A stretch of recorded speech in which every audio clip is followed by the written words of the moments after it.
আসসালামু আলাইকুম রহমতুল্লাহ। প্রিয় দর্শকবৃন্দ, আজ আমরা আলোচনা করব পূজার সময় মন্দিরে যাওয়া যাবে কি। অনেক মুসলিম ভাই বোন কৌতূহলী, তারা ভাবে বন্ধুর সাথে মন্দিরে ঘুরতে যাওয়া কি শুধু ঘুরতে যাওয়া, নাকি এতে কোনো গুনাহ হবে। আসুন কোরআন ও হাদিসের আলোকে বিষয়টি পরিষ্কার করি। ভাই ও বোনেরা, মনে রাখবেন, ইসলাম শুধু ইবাদত নয়, ইসলাম আমাদের প্রতিটি কাজের নিয়ম শিখিয়েছে। আর আকীদার ক্ষেত্রে সামান্য ভুলও বড় গুনাহে পরিণত হতে পারে। তাই এ বিষয়ে সঠিক জ্ঞান থাকা জরুরি। তাহলে চলুন ভিডিওটি শুরু করি। ইসলামে আকীদার গুরুত্ব। আল্লাহ তাআলা কোরআনে বলেছেন, তুমি মিথ্যার কাছেও যেও না, অর্থাৎ শিরক ও কুফর থেকে দূরে থাকতে হবে। 2. মন্দিরে যাওয়া মানে কি। পূজার মন্দিরে গেলে সেখানে মূর্তি পূজা ও শিরকের অনুষ্ঠান হয়। মুসলিম হিসাবে সেখানে উপস্থিত থাকা মানেই ওই শিরককে সমর্থন করা। 3.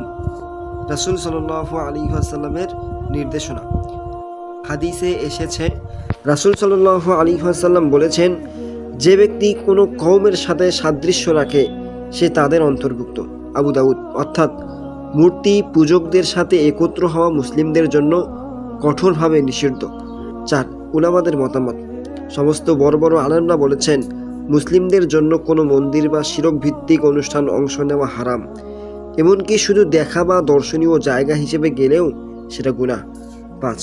এবার আসুন আমাদের কি করণীয়। বন্ধু বা পরিচিতি যদি আমন্ত্রণ করে, বিনয়ের সাথে না বলতে হবে, কিন্তু ঝগড়া বা খারাপ ব্যবহার করা যাবে না।